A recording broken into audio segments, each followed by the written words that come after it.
Hello everyone, welcome back to my channel. आज इस video में हम एल्बो जॉइंट एक्सरे के बारे में पूरा जानने वाले हैं। इसमें कि हम anatomy indication, contraindication, patient preparation, positioning, centring और एक्सपोजर फैक्टर के बारे में पूरा डिटेल में जानेंगे। ठीक है, इसमें सबसे पहले तो ये आप एक्सरे देख रहे हो, ये हमारे एल्बो जॉइंट का एपी व्यू है। ये जो आप देख पा रहे हो, ये वाला हमारा एल्बो जॉइंट का लेटरल व्यू है। ओके, इसमें सबसे पहले शुरुआत हम जो है एनाटॉमी से करेंगे।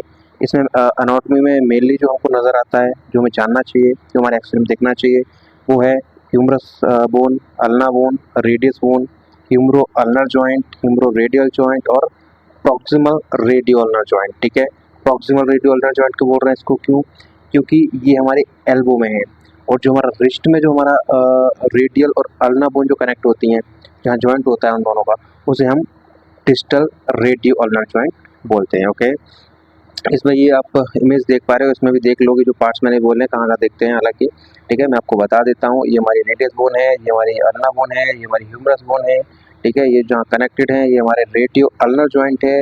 ठीक है, और ये जो हमारे ह्यूमरस और जो हमारा अल्ना जॉइंट जो कनेक्ट हो रहे हैं, उसको हम रेडियो अल्नर जॉइंट बोलते हैं। ओके, और जहाँ हमारे ह्यूमरस और जहाँ हमारी ह्यूमरस और अल्ना बोन कनेक्ट होती है उसे हम ह्यूमरो अल्नर जॉइंट बोलते हैं। और जहाँ हमारी ह्यूमरस और रेडियल बोन कनेक्ट होती है उसे हम रेडियो ह्यूमरो रेडियल जॉइंट बोलते हैं। ओके, ओके, इसमें बाकी तो और कुछ जानने की ज़रूरत है नहीं आपको। मैं इससे भी ज़्यादा अच्छे तरीके से जो एक्सरे का व्यू है ना, आगे जो मैंने इमेज लगाई हुई है आपको, ये वाली, इसमें आपको मैं अच्छे से समझाता हूँ और हमें एक्सरे में क्या क्या दिखता है। ओके, सबसे पहले शुरुआत ह्यूमरस बोन, ये हमारी ह्यूमरस बोन है, ये भी ह्यूमरस बोन है। ओके, ये हमारी जो है रेडियल बोन है, ये हमारी अल्ना बोन है। ओके, इसमें हमारी जो है ये नेक ऑफ रेडियस बोन है, ये हमारा हेड ऑफ रेडियस बोन है। ये जो और एक मिनट इसको रफ करता हूँ, फिर मैं आपको और दिखाता हूँ। ओके, ठीक है, इसमें अब ये जो देख पा रहे, एक ये चीज़ है और एक इधर है, ये जो थोड़ा प्रोसेस टाइप सा जो निकला हुआ है वो मैं आपको बताता हूँ। ये जो इधर निकला हुआ है, ये वाला, ये हमारा कोरोनॉइड प्रोसेस। और जो इस तरफ निकला हुआ है ये हमारा ओलैक्रोनॉन प्रोसेस। ओके, ओलैक्रोनॉन प्रोसेस के जो ऊपर गड्ढा जैसा है उसको हम ओलैक्रोनॉन फोसा बोलेंगे। और जो हमारा कोरोनॉइड प्रोसेस के ऊपर जो गड्ढा जैसा है थोड़ा सा, ठीक है, ये जो इस तरफ है ये हमारा कोरोनॉइड फोसा है। ओके, ठीक है, और क्या क्या दिखता है इसमें? अब जो अपनी एल्बो का भी टच करके देखोगे तो एल्बो में अंदर की तरफ ना एक आपको थोड़ा नॉच जैसा निकला हुआ दिखेगा, कुछ पैना पैना सा, बोन जैसा कुछ। ठीक है, और लेटरल साइड यानी बाहर की साइड भी ऐसा कुछ दिखेगा।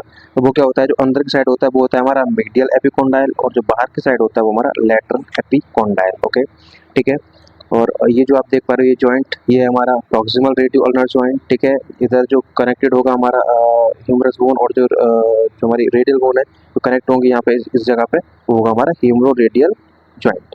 और इधर जहाँ पे ये जो कनेक्टेड है हमारी ह्यूमरस बोन और जो अल्नर बोन है, जहाँ कनेक्टेड है उसे हम कहेंगे ह्यूमरो अल्नर जॉइंट। ओके, तो इस तरफ ये कोरोनोइड फोसा है, कोरोनोइड प्रोसेस है इधर, हालांकि ज़्यादा क्लियर होता है नहीं, क्लियर आपको यहाँ मैंने बता दिया कहाँ पे होता है। ये हमारा जो है कोरोनोइड प्रोसेस है, ये हमारा कोरोनोइड फोसा है, ये हमारा जो है ओलैक्रोनॉन प्रोसेस है, इधर गड्ढा जो है इधर ये हमारा ओलैक्रोनॉन फोसा है। ठीक है, बाकी यही इसमें जो नज़र आता है और कुछ इसकी एनाटॉमी में दिखता नहीं है हमको।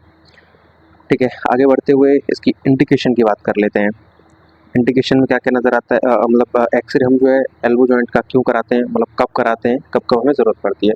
सबसे पहले एल्बो का पेन हो रहा हो, कुछ स्वेलिंग या कोई डिफॉर्मिटी हो, ठीक है, ट्रॉमा वगैरह, कुछ इंजरी वगैरह हो गई हो, कोई फ्रैक्चर वगैरह हो, डिसलोकेशन हो गया हो, कुछ डिसलोकेट हो रही हो हमारी बोन वगैरह एल्बो जॉइंट में से। ठीक है, मूवमेंट कम हो पा रहा हो हमारे एल्बो जॉइंट का, यानी restricted movement of elbow joint, suspected arthritis, यानी कि हमारे एल्बो जॉइंट में पेन हो बहुत ज़्यादा, थोड़ा सा मूवमेंट कम हो, है ना, थोड़ा सा मूवमेंट करने पे पेन होता हो, तब हम जो है एक्सरे कराते हैं। ठीक है, इन्फेक्शन हो गए हो, इन्फेक्शन की साइंस में जैसे कि रेडनेस हो रही हो, पेन वगैरह हो रहा हो, ऐसा कुछ हो।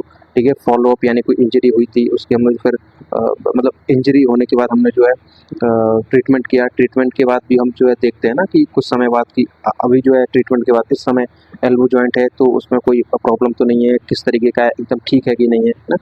और एल्बो के लंप वगैरह, कोई मांस वगैरह अगर दिख रहा है एक्स्ट्रा तो हम कराएंगे। ठीक है, बिफोर और आफ्टर इवेल्युएशन, यानी कि बिफोर और आफ्टर सर्जरी। ठीक है, यही हमारा जो है इंडिकेशन है। इसके बाद जो है कॉन्ट्रा इंडिकेशन की बात कर लेते हैं। कॉन्ट्रा इंडिकेशन सबसे मेन प्रेगनेंसी, वो कोई अगर फीमेल पेशेंट है सबसे पहले उसकी हम अगर वो 50 साल के अंदर एज है उसकी, सबसे पहले हमें जो उसकी LMP पूछनी है, लास्ट मंथ ऑफ पीरियड्स पूछना है, ठीक है। अगर वो जो ओके 1 महीने के अंदर आता है, ठीक है, 1 महीने के अंदर अगर उसका LMP है तो हम एक्सरे कर देंगे, अगर 1 महीने की बात है तो हम नहीं करेंगे।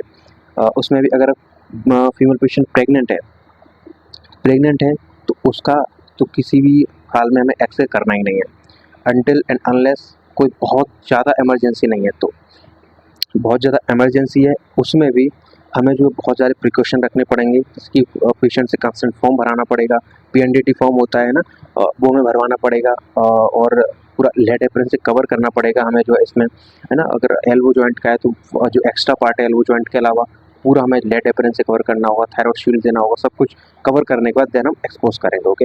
अगर पेशेंट अनकोऑपरेटिव है, अच्छे से खड़ा नहीं हो पा रहा है, ठीक है ना, और मतलब बहुत ज़्यादा हिल डुल रहा है तो हम नहीं कर पाएंगे, तो फिर एक्स्ट्रा एक्सपोजर उसे नहीं देना है पेशेंट को। अगर बहुत ज़्यादा ट्रॉमा वगैरह, बहुत चोट लगी हुई है, इंजरी वगैरह, एक्सीडेंट वगैरह कुछ हुआ है, बहुत ब्लीडिंग वगैरह हो रही है तो हम नहीं करेंगे। लैक ऑफ मेडिकल नेसेसिटी, यानी कि अगर हमें ज़रूरत नहीं है एक्सरे की तो नहीं करना है हमें, ओके। इसके बाद आगे जो है पेशेंट प्रिपरेशन की बात कर लेते हैं। पेशेंट प्रिपरेशन में सबसे पहले पेशेंट को जो है पूरा एक्सप्लेन करना है हमें, जो है हम क्या करने वाले हैं, कैसे करने वाले हैं, क्यों करने वाले हैं, ठीक है। थोड़ा एक्सप्लेन कर देंगे तो पेशेंट के लिए भी आसानी होती है कराने में, उसे पता होता है कि मेरे साथ ये होने वाला है, ये हो रहा है और ये हो सकता है XYZ, उसके लिए भी थोड़ी सी आसानी होती है, उसे बहुत कुछ ऐसा नहीं लगता कि अचानक से क्या हो रहा है, ठीक है, ऐसा कुछ नहीं लगता पेशेंट को। और मेटल आइटम्स वगैरह हैं कुछ तो रिमूव कराएंगे, हालांकि मेटल आइटम कुछ एल्बो में क्या ही होगा, किसी कुछ नहीं होता है। अगर शर्ट वगैरह है, कोई फीमेल पेशेंट है, कुछ भी पहना हुआ है उन्होंने कपड़ा, उसमें कुछ लगे हुए हैं, जैसे मोती वगैरह कुछ लगे होते हैं XYZ, तो वो हमें रिमूव करवाना है, कुछ क्लोथ चेंज करवाने हैं उसके, जो हॉस्पिटल गाउन वगैरह देना है उसको। और फीमेल पेशेंट है तो हमें LMP पूछनी है, प्रेगनेंसी वगैरह चेक करने, मतलब फीमेल का जो है LMP 1 महीने के अंदर होना चाहिए, तो हम जो है एक्सपोज करेंगे। और सब कुछ होने के बाद पूरी पोजिशनिंग करने के बाद पेशेंट को जो हम स्टिल रहने के लिए बोलेंगे, ठीक है, ताकि हम जो पेशेंट जो है एक्सपोजर के दौरान हिले ना और उसमें कोई मूवमेंट आर्टिफैक्ट वगैरह ना आए, ठीक है। ओके, पोजीशनिंग की बात कर लेते हैं एल्बो जॉइंट में। सबसे पहले AP पोजीशन, ठीक है, एंटीरियर पोस्टीरियर व्यू। इसमें क्या है, पेशेंट को जो हम बिठाएंगे पहले टेबल पर, उसका आर्म पूरी तरह से एक्सटेंड कराएंगे, हैंड को जो है सुपिनेट करेंगे, यानी कि जो हमारा पाम है उसको अपवर्ड फेस करेंगे, ओके। जो एल्बो जॉइंट है, जो पीछे पीछे की तरफ जो एल्बो है उसको हम जो डिटेक्टर के ऊपर रखवाएंगे, ठीक है। और एल्बो जो सेंटर्ड करेंगे किस पे, डिटेक्टर पर, ठीक है। और जो हमारे एपिकोंडाइल्स है वो हमारे पैरेलल होने चाहिए डिटेक्टर के, यानी कि मैंने बताया था ना आपको, जो अंदर की तरफ होता है, यानी कि जो उस तरफ होगा वो हमारा मीडियल एपिकोंडाइल होगा, और जो इस तरफ होगा वो लेटरल एपिकोंडाइल होगा। और जो ये दोनों एकदम पैरेलल होने चाहिए डिटेक्टर की, जैसे ये डिटेक्टर है तो इसकी डिटेक्टर के पैरेलल होने चाहिए, ओके। और इसमें जो हम सेंटरिंग करेंगे वो कहाँ करेंगे, ओके। इसमें जो हम सेंटरिंग करेंगे वो हम क्या करेंगे, हमारे जो मीडियल एंड जो लेटरल एपिकोंडाइल्स है उनके बिल्कुल सेंटर में करेंगे, यानी कि जो हमारा ये मीडियल एपिकोंडाइल है, इस तरफ जो मीडियल एपिकोंडाइल है और इस तरफ बाहर की तरफ जो लेटरल एपिकोंडाइल है, इन दोनों के बीच में करेंगे, ठीक है। लाइक ये जो हमारा ये जो इसमें आप देख पा रहे हो, ये लेटरल एपिकोंडाइल और ये जो है मीडियल एपिकोंडाइल, ठीक है, इन दोनों के बीच में हम जो है सेंटरिंग करेंगे यहाँ पे, ठीक है।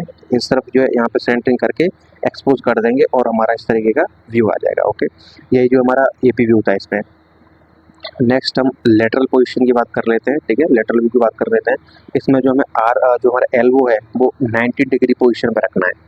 ये जो इमेज दिख रहा है आपको एग्जैक्टली इसी तरीके से 90 डिग्री पोजीशन पे रखना है। हमारा थंब जो है हमारा जो है ऊपर की तरफ होना चाहिए, शोल्डर, एल्बो, रिस्ट जो है हमारा एक हॉरिजॉन्टल प्लेन में आने चाहिए, जैसे कि इस तरीके से इसमें आ रखे हैं, ओके।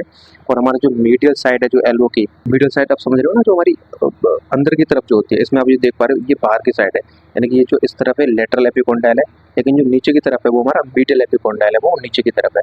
तो इसलिए हमें जो मीडियल साइड है वो एल्बो की डिटेक्टर पर टच करानी है। सेंटरिंग कहाँ करनी है हमारी, लेटरल एपिकोंडाइल, जो ऊपर की तरफ है वो लेटरल एपिकोंडाइल है ना, इसलिए हम लेटरल एपिकोंडाइल पर सेंटरिंग करना है और देन एक्सपोज करना, और हमारी जो इमेज है इस तरीके की लेटरल व्यू की आ जाएगी, ओके।